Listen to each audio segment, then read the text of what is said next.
Hi guys, thank you all for tuning in and welcome back to Sewing Lara. In today's video, I will show you how to work with a digital sewing pattern.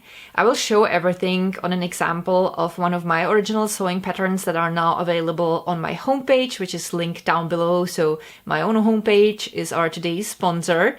I was finally able to get a pattern making program, so I started adding patterns and I will continue doing so. So in future, I will also add patterns for the previous projects that I posted on this channel, even for the Halloween costumes. So stay tuned, make sure you subscribe to my channel, and you can also add my homepage to the favorites on your browser. And now let's get into this. So the first step is always to find a place where you can get sewing patterns in digital format, which is in our case on sewinglara.com.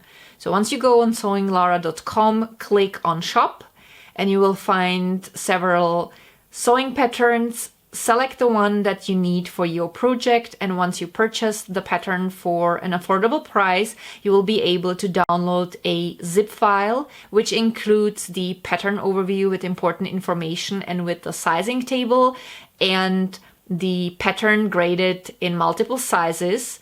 Each size will be saved as an individual PDF file. So it's very beginner friendly. It's very easy to understand. There are places that offer nested patterns, which looks something like this. So this is from a sewing magazine.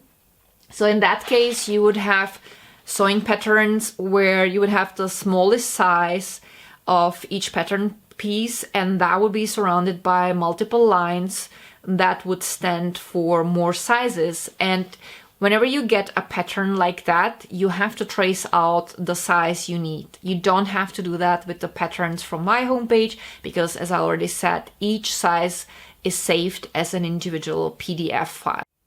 Once you downloaded the zip file with the pattern overview and with the pattern in multiple sizes, I recommend printing out the pattern overview first so that you can have a look at the sizing table and so that you can determine what size you will need for your project, and then you can print out simply only the one size that you'll need.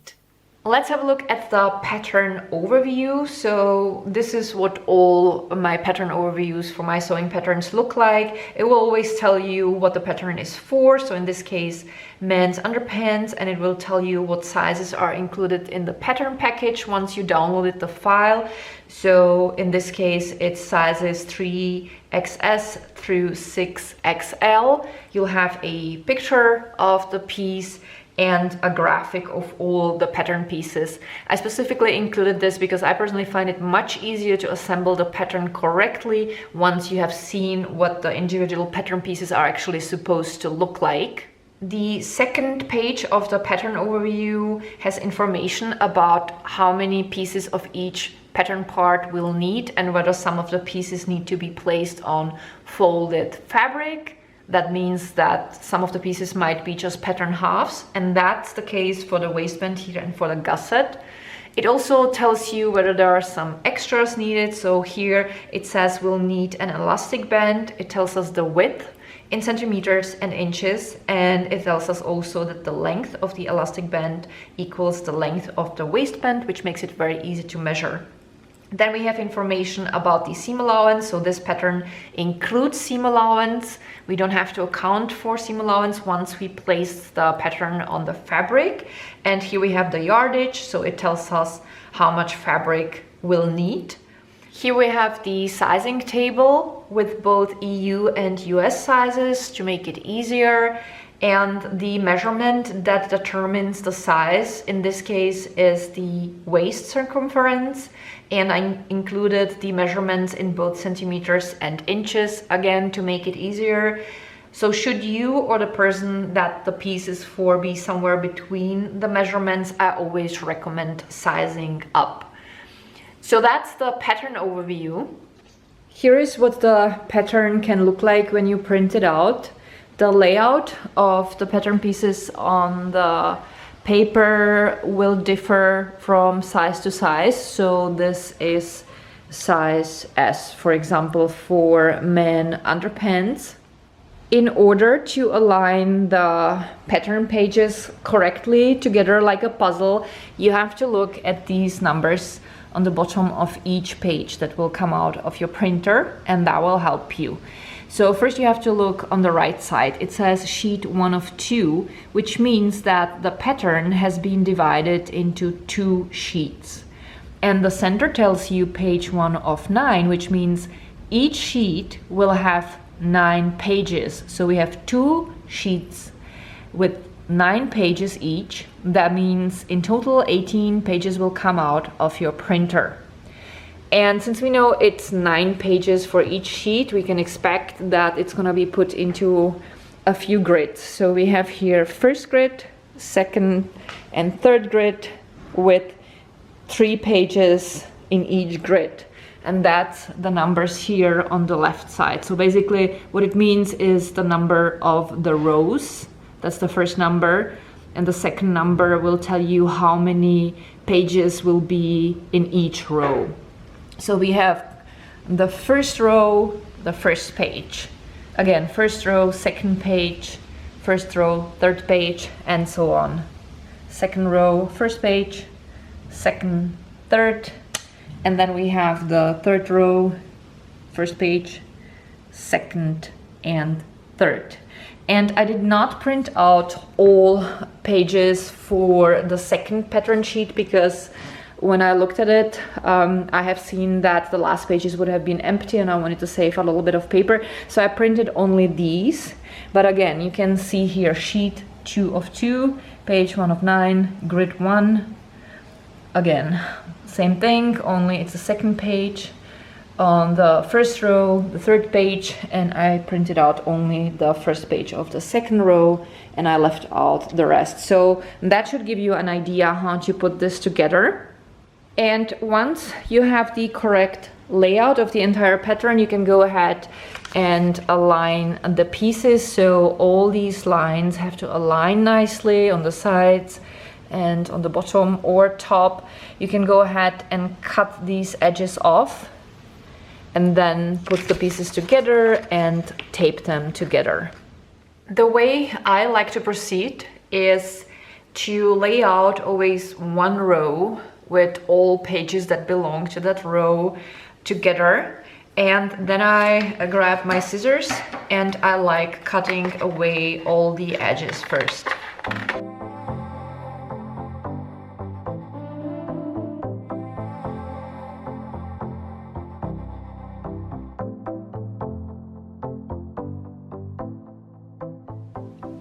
Once I cut off all the edges, I can align the pattern pieces as well as possible, and then I grab my tape and I start taping the parts together.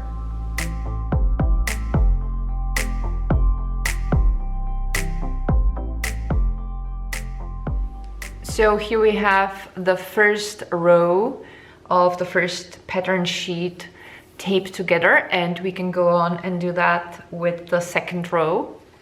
So I have here the next 3 pages, so all the pages for the second row, and when I look at it, it's clear that this part will be finished with these 2 pages. That's the bottom section. Now there are 2 possibilities how you can proceed with this. So either you will leave the first row as it is, leave it taped, don't cut anything out yet, cut back the edges of the second row, tape the pages together, and then tape them to the first row, and so on with the following rows. Or before you start cutting back the edges on these pages and taping them together, you can go ahead and cut this already out. That's my personal preference. Either way is correct.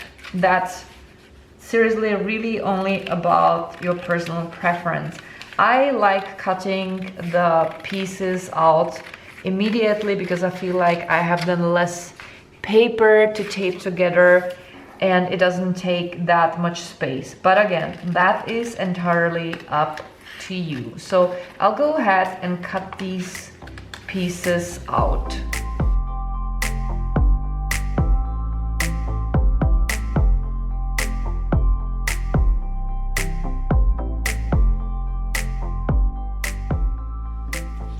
And now I'm gonna put these to the side and I will start working on the second row just like I did with the first row. So first I'm gonna cut back all the edges.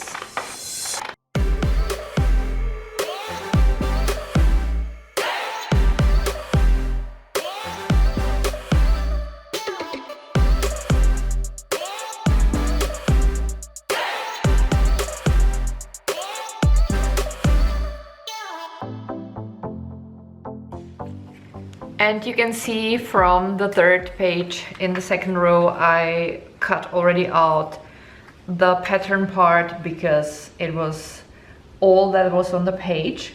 So now I'm gonna make sure that I align everything properly.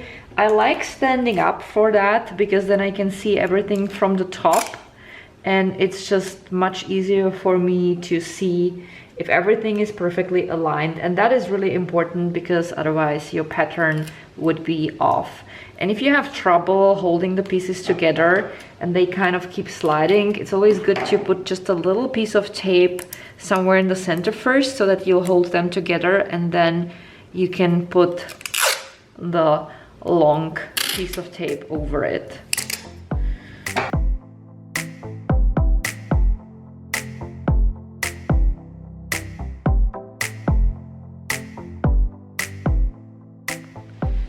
So, and now I'm gonna go ahead and align the pattern part from the previous pages with this one.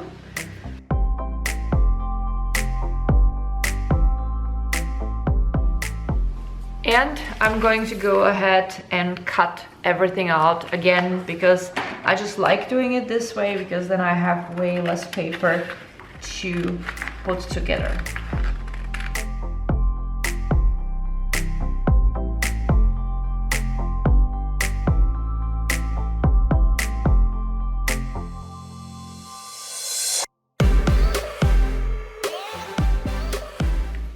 Now these three pieces are complete. I have here the pattern piece for the back part of the men's underwear.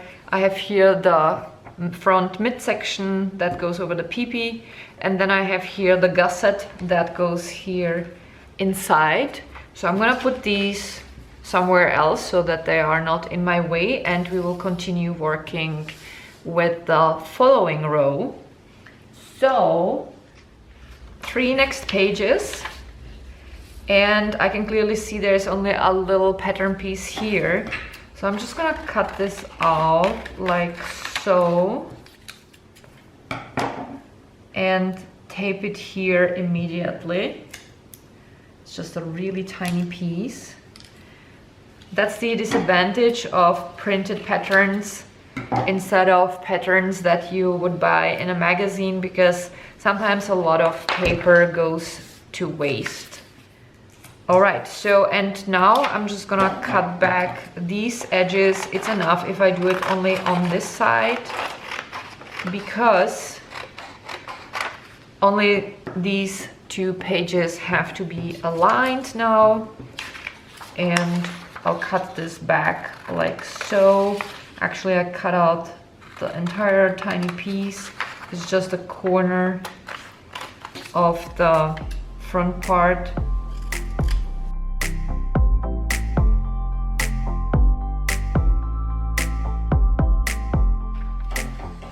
And now I will cut out this pattern piece and then I will tape it to the other part of the pattern piece. And that will be the front part for men's underwear. So far we have the back part for our men's underwear, we have the front part, we have the midsection and the gusset, and the only thing that's missing now is the pattern piece for the waistband. When I look at the first row of the second sheet of our pattern, it is very clear that the pattern piece is only on the left page and these two are empty. However, I will not throw these two papers away. I can use them for notes or for sketching, so I'm gonna keep these. And then I have here the first page of the second row, and these two go together. So I have to cut back these edges so that I can tape the pattern for the waistband together. So let's do this.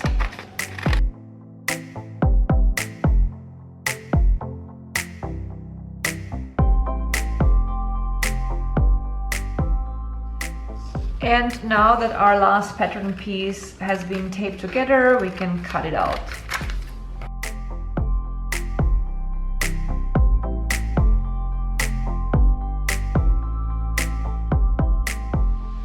And now we have all the pattern pieces ready.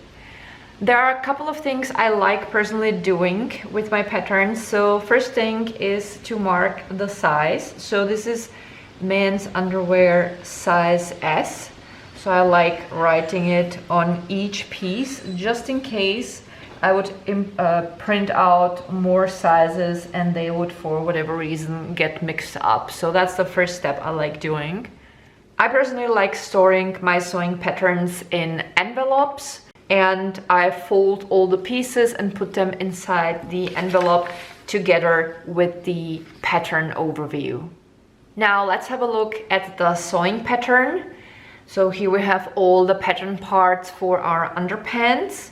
So these three are whole pattern parts and these two are halves. It says fold on each of these, which means these need to be placed on folded fabric in order to get an entire part. So when I place the waistband on folded fabric and cut around these edges, when I open it, I will have the entire waistband. And same goes for the gusset. If I didn't have enough fabric, and if I would have to, let's say, make the waistband of two pieces, here where it says fold, I would need to add seam allowance, even though the pattern already accounts for that, because that's where I would have the seam. But as long as you have enough fabric, as long as you place the pattern part on folded fabric as it suggests here, all you have to do is to cut exactly around these edges, and then once you open it, you'll have an entire part. Some sewing patterns do not account for seam allowance. In that case, if you would have a part like that, you would have to make an outline around the pattern piece when you would place it on the fabric. But that's not the case here. This pattern already accounts for seam allowance. And in this case, it's even pretty obvious because we have all these edges here. They are only missing where we have the fold. But again, some sewing patterns don't have that. So it's always important to read the pattern overview or some kind of a description in order to know whether adding seam allowance is necessary or not. And now I will put all these pieces together and I will fold them nicely, and then I will place them inside of my envelope together with the pattern overview.